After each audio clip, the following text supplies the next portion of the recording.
Hello everyone, स्वागत है आप सभी का किरोशा एकेडमी के इस यूट्यूब चैनल के अंदर।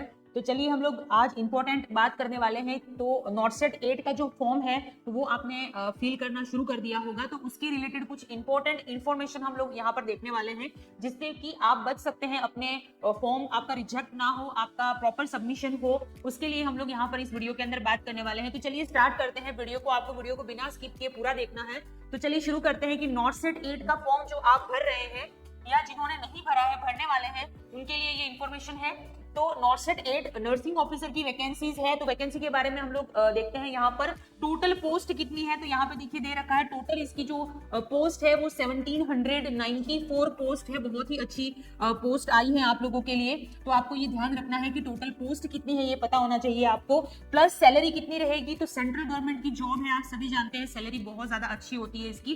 तो ये चीज भी आपको ध्यान रखनी है। नेक्स्ट बात करेंगे कि फॉर्म फिल करने की डेट, जो सबसे इंपॉर्टेंट चीज है, ताकि आप इस चीज को स्किप ना करो, आपका फॉर्म फिलअप करना रह ना जाए, ये आपको ध्यान रखना है। तो फॉर्म भरना चालू हो चुके हैं 24 फरवरी 2025 से, यानी कि 24 तारीख से शुरू हो चुका है। और लास्ट डेट इसकी जो है वो 17 मार्च को लास्ट डेट रहेगी। कब रहेगी? 17 मार्च 2025 इसकी लास्ट डेट है। तो तब तक आपको अपना फॉर्म भर देना है, ठीक है। तो अप टू 5 बजे तक, यानी कि 17 मार्च 2025 को लास्ट 5 बजे तक वो पोर्टल खुला रहेगा। तब तक आपको अपना फॉर्म जो है उसको पूरी तरीके से भर देना है, बिना कोई गलती किए हुए। इस बात का विशेष ध्यान रखें, जब भी फॉर्म फिलअप करें प्रॉपर गाइडलाइन उसमें जो दे रखी है वही आपको फॉलो करना है। अदरवाइज बाद में जब डीवी होगा उस टाइम पे आपको बहुत ज्यादा दिक्कत हो सकती है, वो लोग आपका जो फॉर्म है उसको रिजेक्ट भी कर सकते हैं। तो ये चीज आपको ध्यान रखनी है। सबसे इंपॉर्टेंट पॉइंट ये है कि जितनी भी चीजें, candidate are advise to self check their eligibility before applying to any post to escape from denial after selection. तो ये सबसे इंपॉर्टेंट चीज होती है। जब भी आप कोई फॉर्म फिलअप कर रहे हैं तो उसमें जो गाइडलाइन दे रखी है रिक्रूटमेंट के अंदर, उसको आपको जरूर फॉलो करना है। सारी चीजों को आप जो भी वहां पर अपना फॉर्म फिलअप कर रहे हैं उसके अंदर जो भी डॉक्यूमेंट आप सबमिट कर रहे हैं वो प्रॉपर होने चाहिए, इस बात का ध्यान रखना है। अदरवाइज आपका सिलेक्शन के बाद भी अगर उनको कुछ भी गलत लगा उस चीज के अंदर, तो आपका जो आप रिजेक्ट हो सकते हो सिलेक्शन के बाद ही। तो ये नहीं होना चाहिए, बिकॉज उस टाइम पे आपके फ्यूचर का सवाल होता है। तो ऐसी गलती बिल्कुल नहीं करनी है, इसीलिए आपको पूरी तरीके से ध्यान रखना है कि फॉर्म में क्या क्या चीजें आप सबमिट कर रहे हो वो प्रॉपर होनी चाहिए।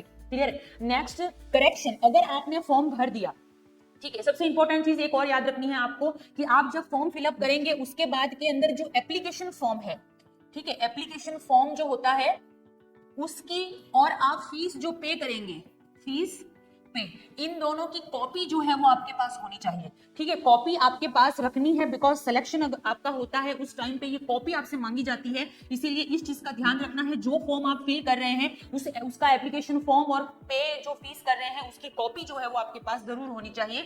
दूसरी चीज, अगर आपने फॉर्म फिलअप कर दिया और उसमें अगर कोई एडिट करना है आपको, तो उसके लिए टाइम ड्यूरेशन दिया हुआ है। तो उसके लिए टाइम ड्यूरेशन है 26 मार्च 2025 से 1 अप्रैल 2025 तक। आप उसके अंदर कोई एडिट करना है, अगर आपको कोई करेक्शन करना है तो आप उसमें कर सकते हैं। तो इस टाइम ड्यूरेशन तक आपको मौका मिलेगा कि अगर आपने उसमें कोई गलती करी है तो आप उसको सही कर सकते हो। कब से कब तक डेट ध्यान रखनी है?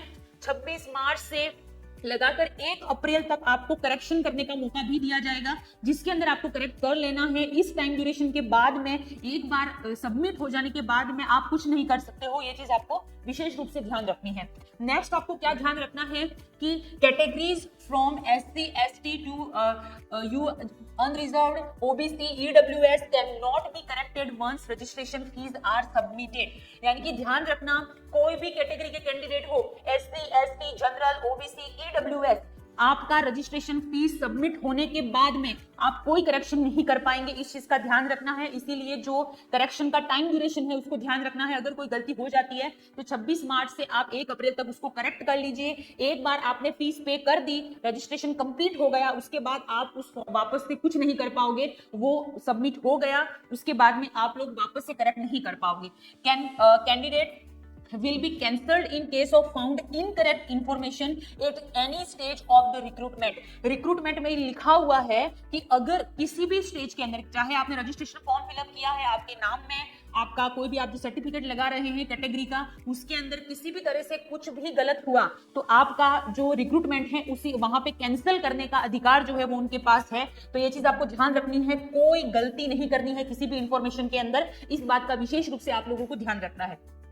नेक्स्ट चीज यहाँ पे ध्यान रखनी है कि ऑनलाइन का जो पोर्टल है, ये चीज ध्यान रखिएगा कि 24 फरवरी से शुरू हो चुके हैं फॉर्म भरने, लास्ट 17 मार्च 2025 को लास्ट 5 बजे तक ओपन रहेगा, ठीक है। उसके बाद में ये बंद हो जाएगा, इस चीज का भी आपको ध्यान रखें। तो पोर्टल पे जाके आपको अपना फॉर्म जो है वो प्रॉपर जो टाइम दे रखा है उसी टाइम पे आपको फिलअप कर देना है, कोई गलती नहीं करनी है, ठीक है। नेक्स्ट यहाँ पे क्या चीज याद रखनी है आपको कि the candidate must be ensure that images of the photo, signature and thumb impression should be as per the guideline. ये नोटिफिकेशन के अंदर गाइडलाइन दे रखी है कि जो आपका इमेज, आपका फोटो जो है वो प्रॉपर दिखना चाहिए, जितना केबी के अंदर उसमें लिखा हुआ है वैसा ही फोटो आपको अपलोड करना है, प्लस प्रॉपर आपके सिग्नेचर होने चाहिए, उसके अंदर थंब इंप्रेशन प्रॉपर होने चाहिए, बिकॉज ये सारी चीजें सिलेक्शन के बाद में जब आपका डीवी होता है उस टाइम पे रीचेक होता है, और कोई भी अगर उनको गलत लगता है, रॉन्ग इन्फॉर्मेशन लगती है, तो आप वहीं पे रिजेक्ट हो जाओगे, आपका भविष्य जो है वो वहां पे बिगड़ सकता है। तो इसमें आपको बिल्कुल भी गलती नहीं करनी है, क्लियर। ये गाइडलाइन दे रखी है, इस गाइडलाइन को आपको प्रॉपर तरीके से फॉलो करना है।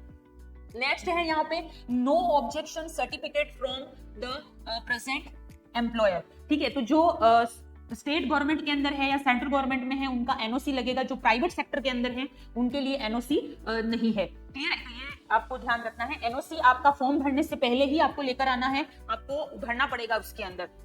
Next, caste category certificate, candidate applying under OBC category must produce the valid caste certificate in the format provided by from 1st April 2025 to 17th March 2025, यानी कि जो आप कास्ट सर्टिफिकेट जो भर रहे हैं वो याद रखिएगा 24-25 का होना चाहिए, आउटडेटेड या फिर बहुत पहले का नहीं होना चाहिए, 24-25 का आपका होना चाहिए। जो कास्ट सर्टिफिकेट आप भरेंगे वो भी ध्यान रखना है, उन्होंने साफ लिखा है कि 2024 से 2025 के बीच का आपका कास्ट सर्टिफिकेट होना चाहिए, अदरवाइज ये रिजेक्ट हो सकता है, क्लियर है। तो आपको उसमें भरना है, इसके अंदर जो कास्ट सर्टिफिकेट होगा वो भी आपको प्रॉपर बनवा के उसके बाद ही उसको भरना है।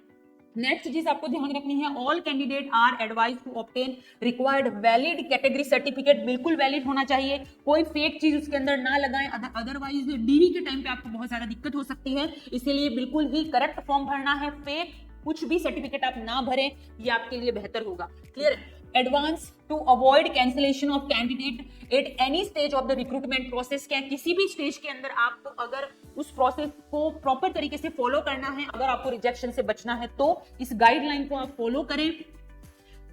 एग्जाम आपका जो होगा आपको मालूम है ऑनलाइन होता है, सीबीटी बेस्ड एग्जामिनेशन आपका कंडक्ट करवाया जाएगा, प्रीलिम्स होगा फिर मेंस होगा आपका, ठीक है। प्रीलिम्स में जो कैंडिडेट क्वालिफाइड होते हैं उनका फिर मेंस का एग्जाम जो होता है वो करवाया जाएगा, क्लियर। नेक्स्ट है the person with specified disability covered under the definition of section, यानी कि जो डिसेबल्ड हैं उनका सर्टिफिकेट भी होना चाहिए प्रॉपर तरीके से, वो भी डीवी के टाइम पे चेक किया जाएगा प्रॉपर तरीके से, तो आपको उसको भी प्रॉपर ये जो गाइडलाइन यहाँ पर दे रखी है उसके अनुसार ही आपको उसको फॉलो करते हुए ही ये जो डिसेबिलिटी सर्टिफिकेट है वो आपको वहां पर लगाना है, इस बात का भी आप ध्यान रखें। कुछ भी फेक हुआ तो आप रिजेक्ट हो सकते हो, इस बात का आपको ख्याल रखना है, क्लियर है। टोटल 100 एमसीक्यू आपके आएंगे एग्जाम के अंदर, 100 मार्क्स का होगा with 4 alternate for each question, clear है। उसके बाद याद रखना है 100 क्वेश्चन आने वाले हैं, 100 मार्क्स का आपका पेपर होगा, उसमें 20 एमसीक्यू जो होते हैं, यानी कि 20 क्वेश्चन जो होंगे वो आपके जनरल नॉलेज जीके वगैरह के होंगे,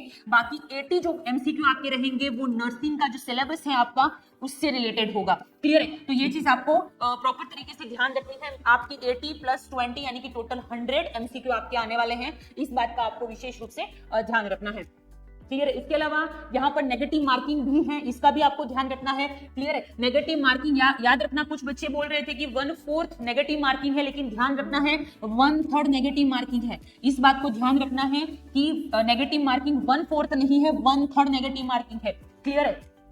तो इस चीज का आपको ध्यान रखना है, आप फॉर्म अपना टाइम पे फिलअप कीजिए, कोई गलती नहीं करनी है, गलती हो भी जाए तो उसको एडिट कर लीजिएगा।